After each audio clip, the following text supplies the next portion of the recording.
Hello guys, I am Ricky and you're most welcome to our YouTube channel Nirmala निर्वाण classes. हम लोग chemistry देख रहे हैं और केमिस्ट्री में जो टॉपिक देखने वाले हैं वो है ऑक्सीकारक एवं अवकारक पदार्थ, है ना। ऑक्सीडाइजिंग एंड रिड्यूसिंग एजेंट, ऑक्सीकारक पदार्थ क्या होता है और अवकारक पदार्थ क्या होता है, अर्थात जो ऑक्सीडाइजिंग एजेंट हैं वो क्या होते हैं और जो रिड्यूसिंग एजेंट हैं वो क्या होते हैं। तो एक तरफ में ऑक्सीकारक पदार्थ है और एक तरफ में अवकारक पदार्थ है, अर्थात यहाँ पर जो है ऑक्सीडाइजिंग एजेंट है और इस तरफ में आपका रिड्यूसिंग एजेंट है। तो ऑक्सीकारक पदार्थ और अवकारक पदार्थ, देखिए क्या है डिफिनेशन। ऑक्सीकारक पदार्थ क्या किसे बोलते हैं, तो जिस पदार्थ का अवकरण होता है, जिस पदार्थ का अवकरण होता है वह ऑक्सीकारक कहलाता है, और जिस पदार्थ का ऑक्सीकरण होता है, जिस पदार्थ का ऑक्सीकरण होता है वह अवकारक कहलाता है।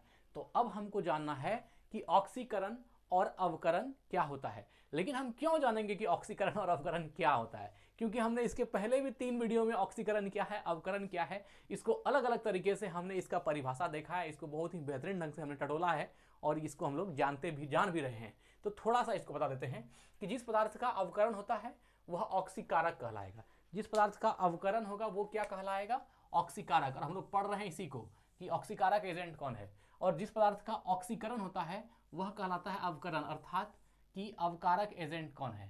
तो ऑक्सीकारक और अवकारक का परिभाषा चल रहा है, लेकिन इसमें जानना है हमको कि अवकरण क्या है और ऑक्सीकरण क्या है। तो देखिए इसको हमने बताया भी है, लेकिन एक बार और देख लेते हैं हम लोग बढ़िया ढंग से। जिस पदार्थ का अवकरण होता है, अवकरण का मतलब क्या होता है कि अवकरण जो है वह रासायनिक प्रक्रिया है, अवकरण वह रासायनिक प्रक्रिया है जिसके फलस्वरूप, है ना, अवकरण वह रासायनिक प्रक्रिया है जिसके फलस्वरूप विद्युत धनात्मक परमाणुओं का अनुपात बढ़ जाता है। इसमें क्या होता है, विद्युत धनात्मक परमाणुओं का अनुपात बढ़ जाता है ना। तो अवकरण में विद्युत धनात्मक, यहां पर क्या होगा, जो विद्युत धनात्मक पदार्थ होंगे या विद्युत धनात्मक परमाणु का होगा उसका अनुपात बढ़ेगा। और जो ऑक्सीकरण होता है, तो ऑक्सीकरण में क्या होता है, इसमें विद्युत ऋणात्मक परमाणुओं का अनुपात बढ़ता है। और ऑक्सीकरण में विद्युत ऋणात्मक परमाणुओं का अनुपात बढ़ जाता है। लिख देते हैं यहां पर, देखिए अवकरण में क्या होगा, विद्युत धनात्मक परमाणुओं का अनुपात बढ़ेगा, का अनुपात बढ़ जाता है। और इसमें क्या होता है, विद्युत ऋणात्मक परमाणुओं का अनुपात घटता है। देखिए विद्युत ऋणात्मक परमाणुओं का अनुपात घट जाता है, अनुपात घट जाता है। हम सिर्फ अवकरण क्या है और ऑक्सीकरण क्या है इसको बता रहे हैं, इसी के थ्रू हम ऑक्सीकारक को और अवकारक को समझ जाएंगे कि जिस पदार्थ का अवकरण होता है वह ऑक्सीकारक कहलाता है। तो विद्युत धनात्मक परमाणुओं का अनुपात, अवकरण क्या है, अवकरण वह रासायनिक प्रक्रिया है जिसके फलस्वरूप, है ना, किसी तत्व या यौगिक में जब विद्युत धनात्मक परमाणुओं का अनुपात बढ़ता है तो उसको अवकरण कहते हैं। और ऑक्सीकरण क्या है, ऑक्सीकरण वह रासायनिक प्रक्रिया है जिसके फलस्वरूप किसी तत्व या यौगिक में विद्युत ऋणात्मक परमाणुओं का अनुपात घटता है ना। विद्युत ऋणात्मक परमाणुओं का अनुपात बढ़ जाता है, सॉरी घटता नहीं है, बढ़ जाता है। इसमें जो है विद्युत धनात्मक परमाणुओं का अनुपात बढ़ता है और इसमें विद्युत ऋणात्मक परमाणुओं का अनुपात बढ़ता है। अब बताइए, जब विद्युत ऋणात्मक परमाणुओं का अनुपात बढ़ेगा तो ये क्या करेगा, है ना, जब ऑक्सीकारक में क्या होगा, अवकरण में विद्युत धनात्मक परमाणुओं का अनुपात बढ़ जाएगा तो उसको हम लोग अवकरण कहेंगे, और जब विद्युत ऋणात्मक परमाणुओं का अनुपात बढ़ जाएगा तो हम लोग उसको ऑक्सीकरण कहेंगे। तो जिस पदार्थ का अवकरण होता है वह ऑक्सीकारक कहलाता है। कोई पदार्थ है जिसमें उसका अगर अवकरण हो रहा है, अवकरण होने का मतलब क्या है कि उस पदार्थ का, उसमें विद्युत धनात्मक परमाणुओं का अनुपात बढ़ रहा है, विद्युत धनात्मक परमाणुओं का अनुपात बढ़ रहा है, इसका मतलब उस पदार्थ का अवकरण हो रहा है, और वैसे पदार्थ को हम ऑक्सीकारक कहेंगे। क्या कहेंगे, ऑक्सीकारक। तो ऑक्सीजन जो है ये एक ऑक्सीकारक पदार्थ है ना। अब देखिए जिस पदार्थ का ऑक्सीकरण होता है वह अवकारक कहलाता है। अब ऑक्सीकरण होने का मतलब क्या है कि इस पदार्थ में जिसमें वह रिएक्शन चल रही है उस पदार्थ में जो है ना विद्युत ऋणात्मक परमाणुओं का अनुपात क्या हो रहा है, विद्युत ऋणात्मक परमाणुओं का अनुपात बढ़ रहा है, और यहाँ पर विद्युत धनात्मक परमाणुओं का, यहाँ विद्युत धनात्मक परमाणुओं का अनुपात बढ़ रहा था, और यहाँ पर विद्युत ऋणात्मक परमाणुओं का अनुपात बढ़ रहा है। दोनों का ही अनुपात बढ़ रहा है, ये विद्युत धनात्मक का और यहाँ पर विद्युत ऋणात्मक का। तो जिस तत्व, जो ऐसा तत्व या कोई ऐसा यौगिक जिसके साथ की रिएक्शन कराने पर उस तत्व या यौगिक का उस तत्व या यौगिक में विद्युत ऋणात्मक परमाणुओं का अनुपात बढ़ जाएगा, तो उस तत्व को हम लोग अवकारक कहेंगे। क्या कहेंगे? अवकारक या रिड्यूसिंग एजेंट। यहां से आप बात समझे। जैसे मान लीजिए हमारे पास एक तत्व है x को हम y के साथ रिएक्शन करा दिए, तो जब हम x को y के साथ रिएक्शन कराए तो जो यह तत्व है, जैसे x है, तो x में क्या हो गया, x में अगर धनात्मक परमाणुओं का अनुपात बढ़ गया, x के धनात्मक परमाणुओं का अनुपात बढ़ गया, तो हम x को क्या कहेंगे? ऑक्सीकारक कहेंगे। और इसी तरह अगर यहाँ पर a और b जो है कोई रिएक्शन है, इसमें a जो है कोई तत्व है, तो अगर a और b में रिएक्शन कराने के फलस्वरूप अगर यहाँ a पर जो है आपका विद्युत ऋणात्मक परमाणुओं का अनुपात अगर इस a का बढ़ जाता है b के साथ रिएक्शन कराने से, तो यह जो है ना, यह पदार्थ जो a है, यह तत्व जो है a, ये क्या कहलाएगा? अवकारक कहलाएगा।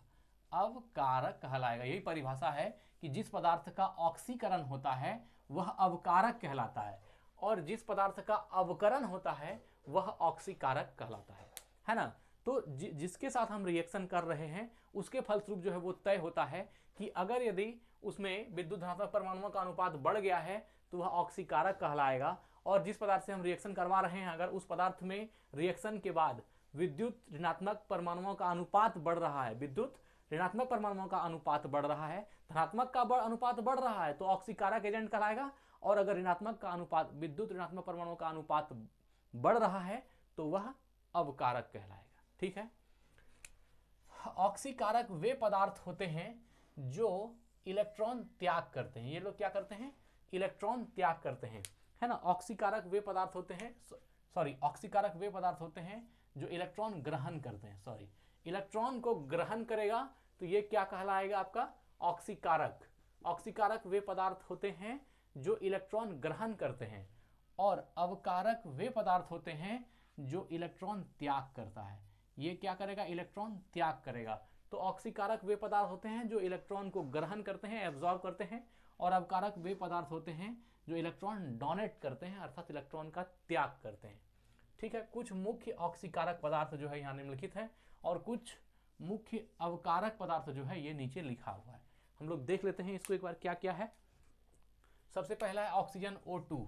यह क्या है? आपका मुख्य ऑक्सीकारक पदार्थ है। ओजोन O3, यह भी जो है ऑक्सीकारक पदार्थ है। हाइड्रोजन पर ऑक्साइड H2O2, यह भी जो है आपका ऑक्सीकारक पदार्थ है। नाइट्रिक अम्ल HNO3, ये क्या है? ऑक्सीकारक पदार्थ है। क्लोरीन ऑक्सीकारक पदार्थ है। पोटासियम पर मैग्नेट जो है ये आपका क्या है? ऑक्सीकारक पदार्थ है। और पोटासियम डाइक्रोमेट K2Cr2O7, ये भी ऑक्सीकारक पदार्थ है। और लेड ऑक्साइड PbO2 जो है, ये एक्स्ट्रा ये सब जो है, ये सभी जो है आपका मुख्य ऑक्सीकारक पदार्थ हैं। क्या है? मुख्य ऑक्सीकारक पदार्थ हैं, जो है मुख्य, ये जो है ऑक्सीडाइजिंग एजेंट हैं। ठीक है।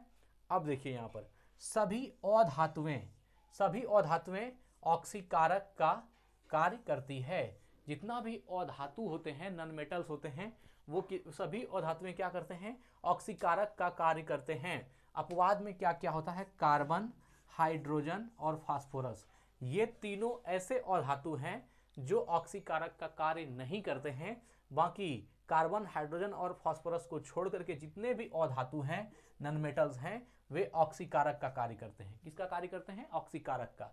अब यहाँ पर देखिए, अवकारक वे पदार्थ होते हैं जो इलेक्ट्रॉन त्याग करते हैं। जो इलेक्ट्रॉन का त्याग करते हैं वो क्या कहलाते हैं? अवकारक, है ना, अवकारक पदार्थ। अब देखिए कुछ अवकारक पदार्थ के उदाहरण नीचे दिए गए हैं। हाइड्रोजन जो है एक अवकारक पदार्थ है।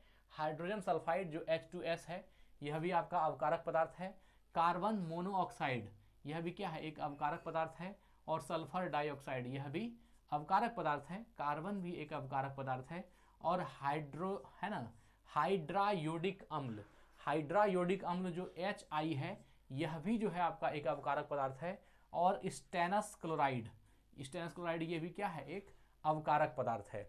सभी धातुएं, है ना, सभी धातुएं अवकारक का कार्य करती है। सभी धातुएं किसका कार्य करती है?